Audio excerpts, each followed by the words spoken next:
Beneath our feet lies a world most people never see. It's a world without sunlight, where every sound echoes endlessly, and where even the smallest mistake can become a death sentence. Down there, in the places carved by water or hacked out by men, there is no room for error. The air feels heavier, the walls close in, and the deeper you go, the more you realize that nature is not your playground. It's your judge, jury, and executioner. Some go underground for adventure, others for curiosity. A few simply stumble into it, not realizing what waits beyond the entrance. But once you cross that invisible line between the surface and the depths, you're at the mercy of the earth itself. And the earth does not forgive. The stories you're about to hear aren't works of fiction. They're not campfire tales passed down to spook children. These are real events, lived by real people who thought they could handle the challenge, and learned, in the most brutal way possible, that the underground doesn't care about your confidence. The first story begins in Pennsylvania, in a place misleadingly called Cool Caves. The name alone sounds harmless, even inviting, something that might draw in curious hikers or bored teenagers looking for a thrill. But Cool Caves isn't a cave at all. It's an abandoned mine, a hollow wound in the earth carved by human hands and then left to decay. And inside it, 3 young men discovered a passage so unforgiving that one of them nearly never came out alive. His life hung on a single desperate idea: to make his body slippery enough with soap and water to escape. The second story takes us far south, into the sweltering heat of Florida, where a sinkhole known as Alachua Sink connects to one of the state's vast underwater cave systems. There, 2 divers descended into water so choked with algae, it was like swimming through liquid paint. Their lights were useless, their eyes were blind, and in that green, suffocating darkness, only one of them would ever make it back to the surface. The other would vanish into the maze below, sparking a desperate 3-day search that ended in the worst way possible. 2 very different places, 2 very different dangers, but both prove the same unshakable truth. Underground, whether in stone or in water, there are no guarantees. The walls don't bend for you, the water doesn't clear for you. And if you make the wrong choice or ignore the warnings, the underground will take its price. What you're about to hear will test your nerves. It will make you imagine what it feels like to be stuck, to feel the air thinning, the walls pressing, or the water closing in. And it will leave you with a question that's hard to shake. If you were there, in that same moment, would you have turned back or pushed forward? Viewer discretion is advised. These are not easy stories. Goal: the misleading entrance, Cool Caves. Pennsylvania's countryside is full of quiet hills and forgotten places, old mining towns where time seems to stand still. In one of those hills lies a place with a name that feels more like a joke than a warning: Cool Caves. The name alone draws people in. It sounds harmless, even fun, like a local swimming hole or a quirky landmark worth exploring. But names lie, and this one hides the truth. Cool Caves isn't a cave at all. It's an abandoned mine, carved decades ago by men with pickaxes, drills, and little concern for what would happen after the last piece of ore was hauled away. Unlike natural caves, which are shaped slowly over millions of years by water and erosion, mines are dug fast and dirty. They're built for function, not safety. And once they're abandoned, they're left to rot. Roofs weaken, walls shift, and narrow passages become traps waiting for the curious. On board June 11th, 3 friends, barely out of high school, all between 18 and 20, were hiking when they came across its entrance. To most adults, the sight alone would have been enough to turn back. The opening wasn't wide and welcoming. It was a keyhole-shaped slit, carved into the hillside, dark and foreboding. To enter, you had to drop to your knees, press your shoulders tight, and crawl headfirst into the earth. It didn't look inviting. It looked like a test. The kind of test designed to filter out those who didn't belong underground. Anyone too wide, too nervous, or too smart would stop at the threshold and turn around. But these 3 didn't turn back. To them, the entrance wasn't a warning, it was a challenge. Young, fit, and buzzing with adrenaline, they laughed at the idea of being scared by a hole in the hillside. One by one, they decided to try. The first slid into the horizontal opening, crawling on his hands and knees as the cold stone scraped against his clothing. Then came the vertical drop, where the tunnel angled sharply downward. With a grunt and a shuffle, he slid into the dark passage below. The second followed, bigger than the first. He had to force his way through, shoulders compressed against the rock, chest pressed tight. For a moment, he wondered if he might not fit, but with enough twisting and pushing, he dropped through.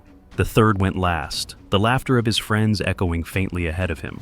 Soon, all three stood together inside the mine. Behind them, the sunlit world was gone. Ahead of them, the tunnel stretched into shadow. Inside, the air was cool and damp, the walls scarred with the marks of tools long since abandoned. It was narrow, forcing them to crouch as they moved in single file. But compared to the suffocating squeeze of the entrance, this felt easy, almost comfortable. They talked, joked, and pressed on. Every foot they traveled seemed to prove that the hardest part was behind them. The keyhole entrance had been the obstacle, the gatekeeper. They had passed the test, and now the mine was theirs to explore. But what they didn't know, what they couldn't have known, was that deeper inside, the mine was holding something far worse than the entrance. Something that didn't look like a trap at first glance. Something that would turn their casual adventure into a fight for survival. Because just a few dozen yards ahead lay a passage shaped not for men, but for machines. A passage that would nearly seal one of them inside the earth forever. The hexagonal trap. For nearly 150 feet, the three friends moved deeper into the mine. Their footsteps echoed strangely, bouncing off the jagged walls. The tunnel twisted and turned, narrow but manageable, and each step seemed to confirm their confidence. They had conquered the tight keyhole entrance. Surely, whatever lay ahead couldn't be worse. Then the passage changed. What had been a roughly cut mining tunnel suddenly narrowed into something almost unnatural, a corridor with 6 sides carved in sharp, geometric precision. The walls weren't rounded or irregular like the curves of a cave. They were angular, with edges that pressed inward at unforgiving angles, forming a perfect hexagon. It didn't look like a passage for people. It looked like a chute built for equipment, or perhaps rails that once dragged machinery in and out. The boys stared at it for a moment, exchanging glances. It didn't look impossible. Tight, yes, but no worse than the keyhole they had already conquered. And so, with the same confidence that had carried them this far, they decided to go through. The first friend, small and lean, took the lead. He slid into the hexagonal opening, pressing his body against the cold stone. The sharp angles forced him to twist awkwardly. One shoulder raised higher than the other, ribs grinding against jagged points. But slowly, carefully, he managed to work his way through. When he finally popped out the other side, he called back, his voice echoing down the tunnel. "It's tight, but you can make it." The second friend stepped forward. He was bigger than the first, broader shoulders, thicker chest. But he wasn't worried. With some effort, he had squeezed through the keyhole entrance, and he figured this would be no different. At first, it seemed manageable. He angled his shoulders, pressed his chest in, and began the awkward crawl forward. The walls closed in on him, pressing at strange points, his ribs, his back, his chest. Unlike a rounded squeeze where the body can shift and slide, the hexagon created pressure points that locked against him from multiple directions at once. It wasn't just tight. It was mechanical, like the stone itself had been designed to hold him in place. He grunted, twisted, shifted. For the first few feet he made progress. Every inch forward was hard, but it felt possible. Until suddenly, it wasn't. Halfway through he stopped. His chest, the widest part of his torso, locked between 2 angles of stone. He tried to push forward, but the rock pressed harder. He tried to back up, but his ribs caught on the jagged edge behind him. It was as though the tunnel had molded itself around him, sealing him in. Panic flickered. He forced himself to exhale, trying to shrink his chest. But even then the stone refused to let him go. His clothing snagged on sharp edges, every movement scraping skin. His breath grew faster, shallower, as the realization hit. He was stuck. On the far side, the first friend crouched low, listening to the sounds of grunting and strained breathing echoing back. When the sounds stopped and were replaced with gasps of panic, he understood. His friend wasn't moving. He tried to squeeze back in to help, but there was no space. The second friend's body filled the passage completely. There was no room for another person to slide alongside him, no angle to reach a hand in or pull him free. The boy wasn't just trapped, he was a plug, blocking the passage entirely. and behind him, the third friend stood frozen, watching his companion's chest heave against the unyielding stone. Each breath came shorter, quicker, like the mine itself was squeezing the air out of him. The laughter and bravado from before were gone, replaced now by the sound of panic echoing in the dark. Panic in the dark. At first, the second friend tried to convince himself it was temporary. "I just need to shift my shoulders, twist a little more." He exhaled hard, compressing his chest, hoping the space would free him. For a fleeting second, he thought he felt movement, but no. The stone's angles pressed back, unyielding. The more he pushed, the tighter it seemed to hold. His heart began to race. Every shallow breath bounced off the jagged walls, echoing back into his ears. It was a suffocating reminder. He was trapped. He couldn't go forward, couldn't go back. The mine had locked him in. On the far side, the first friend crouched, listening to the ragged gasps. His own voice trembled as he shouted encouragement. "Relax, don't panic, just breathe slow." But the words sounded hollow. He was beyond reach, unable to crawl back into the passage his friend's body now filled. The tunnel had become a stone coffin with a living prisoner inside, and all he could do was listen to the panic building. The trapped boy's breathing grew erratic, short, fast gasps. Each inhale made his chest expand just enough to press harder against the stone, and each exhale seemed to shrink him too little, too late. He felt the walls digging into his ribs, his back, his shoulders, angles that seemed designed to hold him, crushing him inch by inch. Fear turned to terror. In the darkness, panic is magnified. The mind spins out of control, every thought darker than the last. What if I can't get out? What if I can't breathe? What if this is it? Behind him, the third friend watched helplessly. He could see his companion's body wedged in the rock, chest rising and falling too fast. He shouted encouragement, then tried pulling at his ankles, but the stone refused to release its grip. His friend groaned in pain with every tug. It was no use. Time stretched. Seconds felt like hours. The air seemed heavier, the darkness thicker. The first friend, stuck on the far side, began to feel trapped himself. Even though he was free, he couldn't move backward. He couldn't go forward. He was sealed in, with only the sound of his friend's panic filling the air. And then the realization hit the third boy. They were out of options. The mine wasn't going to give him back. Not without help. He hesitated, torn between loyalty and survival. Leaving meant abandoning his friends underground, one trapped and one stuck beyond the stone barrier. But staying meant nothing would change. Every minute wasted meant the trapped boy's breathing would grow worse, his panic deeper, his chances smaller. Finally, with shaking hands, he made the only choice he could. He turned and crawled back the way they had come. The tunnel that had once felt adventurous now seemed endless. The jagged walls scraped at his arms as he hurried, knees pounding against the stone floor. At the keyhole entrance, he squeezed through with frantic urgency, clawing his way back to daylight. When he emerged into the open air, the world felt unreal, bright, noisy, alive. But there was no time to pause. He scrambled for his phone, dialing emergency services with trembling fingers. On the other end, the dispatcher's calm voice was a lifeline. But as he explained, breathless and panicked, what had happened, that two of his friends were trapped deep inside an abandoned mine, the reality settled in. This wasn't going to be a quick rescue, and inside the mine, in the suffocating dark, two young men waited, the stone pressing closer with every breath. The unlikely rescue. When the call came in, the Fire Company expected a routine job, maybe a lost hiker, maybe someone who twisted an ankle inside a shallow cave. What they didn't expect was the chilling description. Two young men trapped deep in an abandoned mine, one wedged solid in a passage shaped like a stone coffin.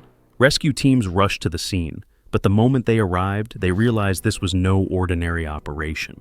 The entrance itself was an obstacle. The rescuers had to crawl through the same keyhole-shaped slit the boys had entered, dragging equipment behind them.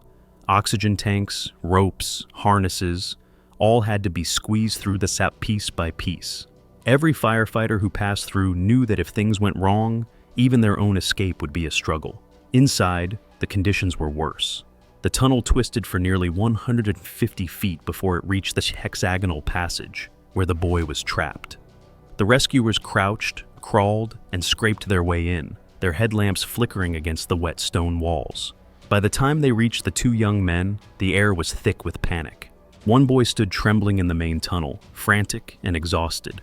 The other was locked in the rock itself, his chest wedged against the sharp angles of the passage, his face pale with fear. Beyond him, through the stone barrier, the muffled voice of the first friend could still be heard, trapped on the far side and unable to return. The rescuers assessed quickly. Tools were useless. The passage was too narrow for drills or jacks. Pulling with ropes risked breaking ribs, even collapsing lungs. The boy's torso was pinned in multiple directions at once, pressure points pressing into his ribs, chest, and back. It wasn't just a squeeze. It was as though the tunnel had been built to hold him prisoner. That's when one of the firefighters suggested something unusual. Not brute force, but lubrication. If they couldn't make the passage wider, maybe they could make the boy smaller, or at least slippery enough to slide free. They brought in bottles of water and bars of soap, working in the cramped, suffocating space. Slowly, carefully, they coated the boy's chest, shoulders, and ribs, rubbing the slick mixture against every point where stone met skin. The boy whimpered, groaned, and tried to steady his breathing, each inhale fighting against the rock's grip. The process was agonizing. The rescuers had to wedge themselves into the narrow corridor just to reach him, twisting their own bodies into impossible positions. The smallest of them worked closest, pressing the soap into the crevices of the hexagonal walls. Every inch of progress was painfully slow. Minutes stretched into hours. 2, then 3. The boy's breathing grew ragged. Panic surged, then ebbed, then surged again. His friends shouted encouragement, their voices echoing hollowly in the dark. The rescuers kept talking to him, urging him to stay calm, to keep trying, to believe he could move just a little more. And then, finally, something gave. It wasn't sudden, not dramatic, just the smallest shift. An inch backward, then another. The soap and water had reduced the friction enough that his chest could compress ever so slightly. Inch by inch, he began to slide. The rescuers pulled carefully, guiding his movements, until at last, with one final heave, he popped free of the stone's grip. The sound of relief filled the tunnel. Shouts, laughter, tears. Everyone felt the weight lift. But the ordeal wasn't over. The boy, bruised, scraped, and shaken, still had to crawl 150 feet back through the twisting tunnel, then force himself through the suffocating keyhole entrance. Only then, gasping under the open sky, did he finally feel the air of freedom. All three friends emerged alive, their adventure scarred into memory. But the lesson lingered. The hexagonal passage had never been meant for humans. It had once carried equipment hauled by pulleys and belts. By sheer luck and soap, they had survived an obstacle designed for machines, not men. From stone to water, transitioned to Alachua sink. The three young men from Pennsylvania walked away with only bruises and a story they'd never forget. But underground danger doesn't always end with relief. Sometimes, the Earth decides differently. Because hundreds of miles away, in the sweltering heat of a Florida summer, another group of explorers faced a test even more unforgiving. Not through stone corridors this time, but beneath water, where there is no air, no second chances, and no room for mistakes. The place was called Alachua Sink, a gateway into one of Florida's vast freshwater cave systems. To experienced divers, it was known as a site that demanded respect even in perfect conditions. But in July of '92, two divers arrived to find anything but perfect conditions. The water looked wrong, thick, green, opaque, like paint stirred into a bucket. Any diver with experience would have taken one look and turned back. The algae bloom of midsummer had transformed the clear underground river into a murky trap. Visibility had shrunk to mere inches, lights swallowed whole by the green haze. But these men had driven for hours, prepared their gear, and convinced themselves they could handle it. Against all warnings, they zipped up their suits, strapped on their tanks, and slid into the water. What followed was not a dive. It was a descent into blindness. Blind descent into Alachua Sink.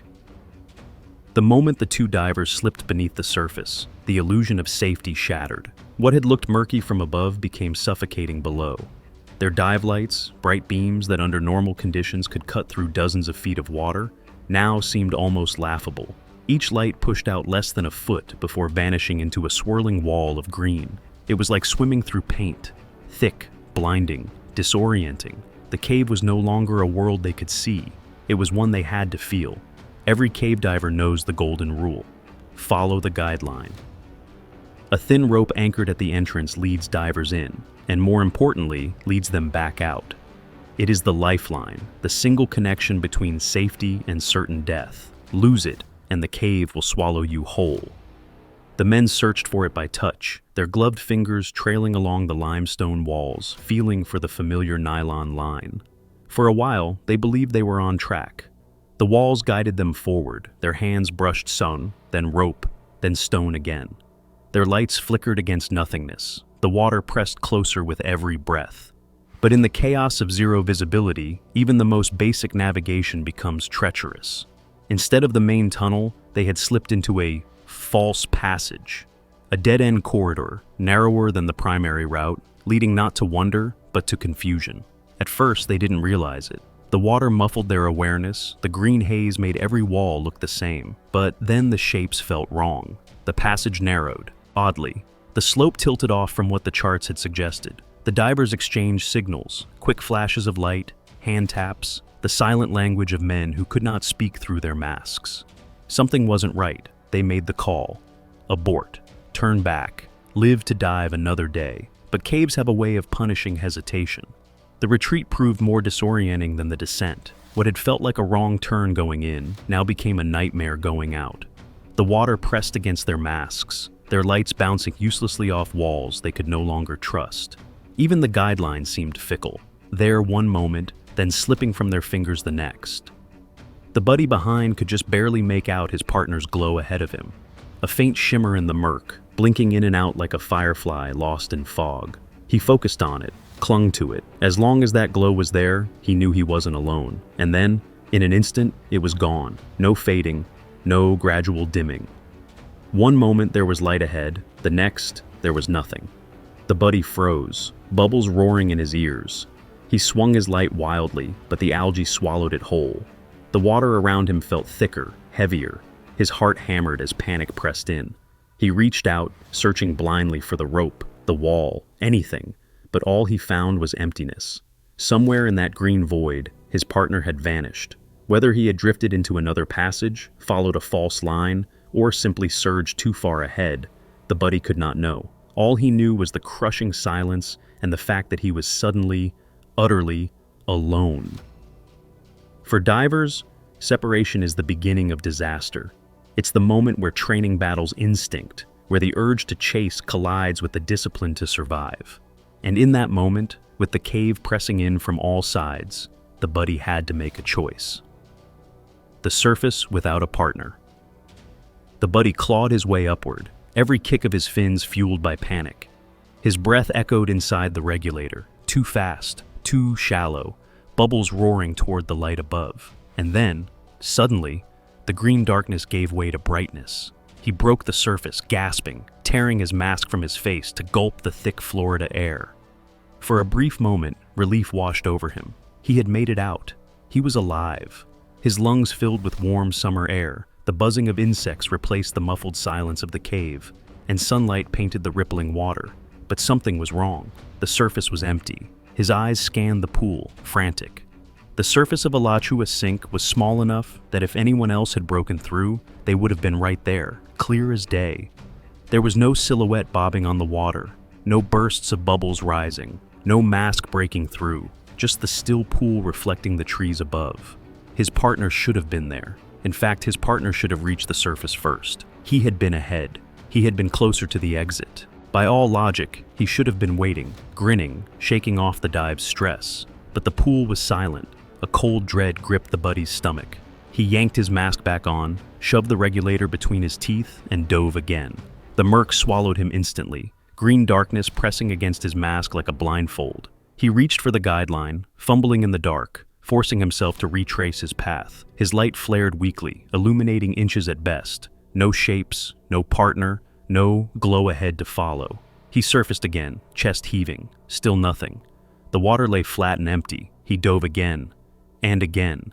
Each descent more desperate than the last. His movements grew frantic, burning oxygen faster than he could think. He felt along the walls, tugged at the line, swam through side passages that might have concealed a diver hiding in panic. Every time, the water gave him nothing. The silence was maddening. There were no sounds of struggle, no hint of movement, only the steady beat of his own pulse thundering in his ears. Every second stretched into eternity, each failed attempt tightening the grip of dread around his chest. Finally, after surfacing once more, shaking and exhausted, he made the decision no diver ever wants to make. He unclipped his gear, scrambled for his phone, and with trembling hands dialed emergency services. His voice cracked as he explained, "My partner, he didn't come back. He's still down there." Within minutes, help was on the way. Sirens in the distance, rescue divers being assembled, specialists who knew Alachua sink, who had seen its dangers before. But the buddy already knew something he couldn't bring himself to admit. His partner had been gone too long. Even if he had found an air pocket, a rare chance in Florida's cave systems, every minute that passed drained his chances. By the time the rescue divers arrived, the sinkhole was no longer a place of exploration. It was a grave, and the search ahead would prove it. The search in green darkness. When the rescue team arrived, time was already slipping away. In cave diving emergencies, minutes matter. If a diver has managed to find an air pocket, their life is measured in breaths, not hours. But the rescuers, veterans of Florida's cave systems, knew the moment they looked into the water that this would be unlike anything they had faced before. Their lights cut the surface, but the beams dissolved instantly. One diver later described it as like shining a flashlight into wet paint. The algae bloom was so dense that even the most powerful torches were useless beyond a hand's reach. Still, they descended, slow and methodical, crawling their way through the sink's winding tunnels. Every foot of progress meant feeling along the guideline, probing side passages by touch. They searched chambers that branched like a labyrinth, levels stacked above one another, all coated in the same suffocating green haze. At the surface, the missing diver's family gathered. For them, each minute stretched into an eternity. For the diving community, word spread fast. Experienced cave divers watched in grim silence, knowing that what was happening in Alachua could happen to any of them if they ever ignored the warnings. The rescue team tried everything. They even pumped fresh water into the sinkhole, hoping to thin out the algae enough to see more than an arm's length ahead. But the bloom was too powerful. The water stayed thick, opaque, merciless, and still they kept searching. Hour after hour, day after day. By the third day, hope had given way to grim determination. And it was then, deep inside one of the side passages, that the rescuers finally found what they had been dreading from the very beginning. Found too late. On the third day of searching, the rescue divers finally came across a faint shape in the gloom. Wedged in a narrow side passage, far from the main exit, was the missing diver. His body was still in place, suspended in the water, as though frozen mid-search, a silent reminder of how quickly the cave had betrayed him. From the evidence, it seemed he had followed what he thought was the guideline, but in the blindness of the algae bloom, it led him deeper instead of out. Disoriented, he had wandered into a false passage, a dead end from which there was no escape. When his body was brought to the surface, the gathered family's worst fears were confirmed. For 3 agonizing days they had waited, clinging to any scrap of hope. Now, all they had was the finality of loss. For the diving community, the tragedy hit hard. Alachua Sink was already known as dangerous, but this incident became a lesson carved in stone.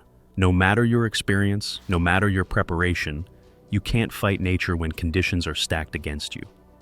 2 different places, 2 very different dangers.